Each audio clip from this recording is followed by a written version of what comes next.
যে পরিবেশ আছে এই পরিবেশেই ইলেকশন হইতে পারে।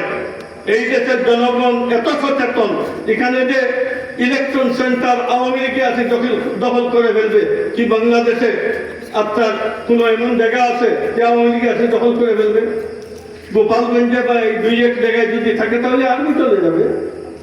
বাকি আমাদের দেশে তো পুলিশ না আসলেও আমাদের দেশের জনগণ আপনার ভোট কেন্দ্রকে সুন্দরভাবে চালাইতে পারে।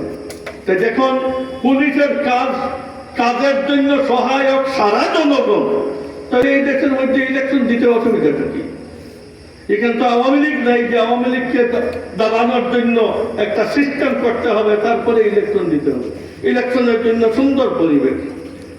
যে যে দুই চারটা জেলায় ঝামেলা, এই দুই চারটা জেলায় হাজারে হাজার আপনার পুলিশ আছে, আর্মি আছে, এগুলো নিয়ন্ত্রণ করা যাবে। স্থিতিশীল সরকার যে আসুক, এনসিপি আসুক, জামাতে ইসলাম আসুক, বিএনপি আসুক, যেই আপনার আসবে কমপক্ষ তো দাবি দাবা নিয়ে যাওয়ার একটা জায়গা পাওয়া যাবে। কমপক্ষ তো এখানে গিয়ে যদি রাগ করি তাহলে রাগেরও তো একটা জায়গা পাওয়া যাবে, কাকুতি মিনতি করার একটা জায়গা পাওয়া যাবে।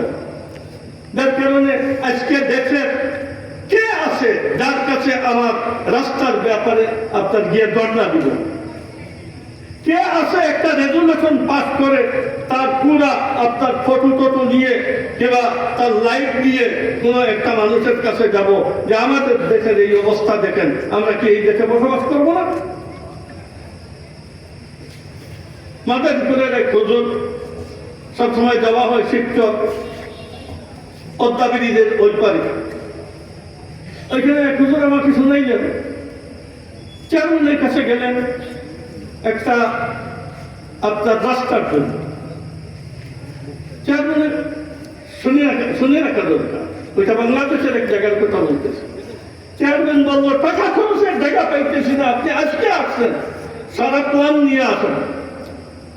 এক চেয়ারম্যানের জবাব হইল বাড়িয়ে বাড়িয়ে গ্রামে গ্রামে একাধিক রাস্তা, এক রাস্তা নয়, এই গ্রামে একটা রাস্তা গেছে, এই গ্রামের পূর্ব দিকে একটা রাস্তা গেছে, পশ্চিম দিকে আরেকটা রাস্তা গেছে, যেটা কার নিয়ে ট্রাক নিয়ে যাওয়া যায়। সারা মাদারীপুরের কয়েক আপনার থানার এই অবস্থা, সব জায়গায় ট্রাক নিয়ে কার নিয়ে আপনার যাওয়া যায়। সারা গোপালগঞ্জের এই অবস্থা, এটা তো বাংলাদেশ। আর আজকে এত বড় একটা ভূখণ্ড, আমরা এখান থেকে একটা রুগী নিয়ে নিজের ডিস্ট্রিক্ট আপনার শহরে সিলেটে যেতে পারি না।